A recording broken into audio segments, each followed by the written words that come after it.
There's one global conflict right now where every side claims they're winning. Press briefings project strength, headlines echo resilience, analysts debate strategy. But here's the truth, and this may surprise you. Nobody is winning.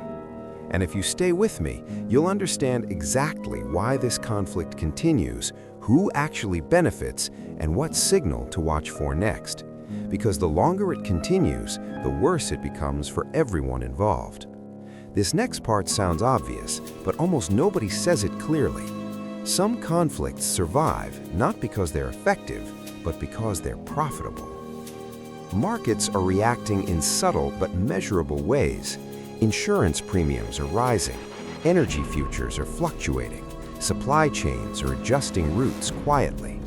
If you care about economic stability, global power shifts, or simply where the world is heading, this matters. Alliances are shifting behind closed doors. Civilians are caught in the middle. And here's where it gets interesting. The longer the conflict lasts, the more entrenched certain financial incentives become. On the surface, it looks ideological. Territory, security, political control. Those are the visible reasons, and they are real. But most people stop there. They see speeches and assume speeches are the cause. They see borders and assume borders are the prize. But conflict at this level rarely survives on emotion alone. It requires structure. It requires fuel.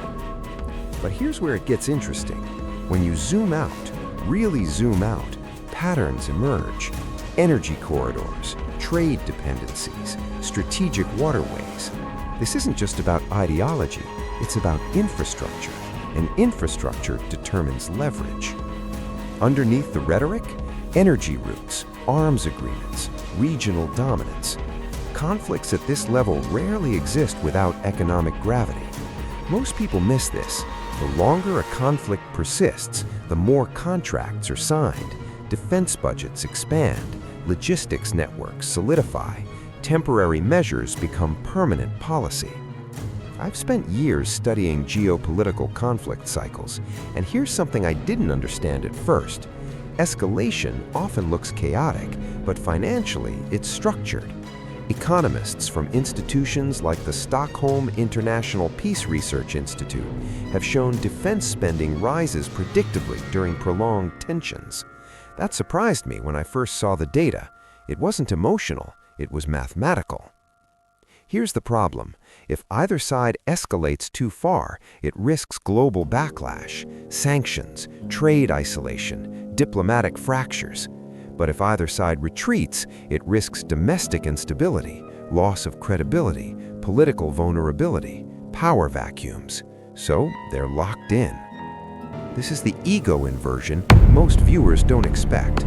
The so-called strong positions are often the most fragile. Strength requires continuous reinforcement. The elites taught the public that dominance means security, but in prolonged conflict, dominance can mean dependency. Dependency on escalation, dependency on tension. Here's something concrete. Energy prices spike during instability, but volatility benefits certain sectors. Defense stocks historically outperform broader indexes during sustained geopolitical tension.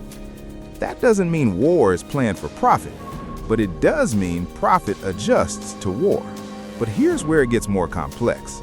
Third-party nations begin positioning themselves. Quiet agreements, resource access deals, currency swaps.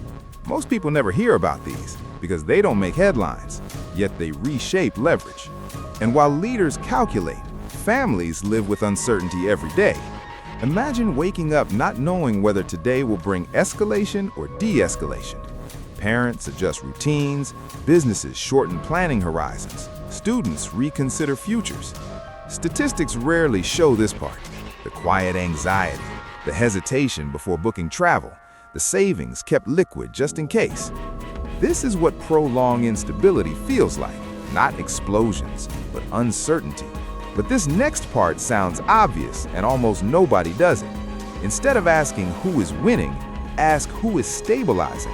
Stability is the rarest currency in prolonged conflict. Historically, conflicts like this rarely stay contained. From the Balkans to the Middle East, surrounding regions absorb pressure. Economic contagion spreads faster than military escalation. So here's a practical takeaway. Watch currency volatility. Watch food prices. Watch insurance markets. These move before headlines do. Most people miss this signal. The longer a conflict persists, the harder it becomes to unwind economically. Contracts extend, supply chains reroute permanently, institutions adapt to tension. Here's the uncomfortable truth. Prolonged instability becomes normalized. Markets price it in, populations adjust, leaders adapt messaging, and normalization is dangerous. Because once instability feels normal, escalation feels incremental, and incremental escalation is harder to resist. That's the trap. So the real question isn't who wins, it's who can afford to stop. And historically, those are not always the same actors. Watch the surrounding regions, watch financial signals. That's where the next shift will appear. And here's the twist. The conflict nobody can win may not end with victory or defeat. It may end with exhaustion, or replacement, or a sudden realignment. The next video breaks down the stabilization models history has used before, and whether they still work today. If you want the framework analysts use to predict containment, comment stability, and I'll share the breakdown. Because the world doesn't just change through conflict, it changes through how conflict ends.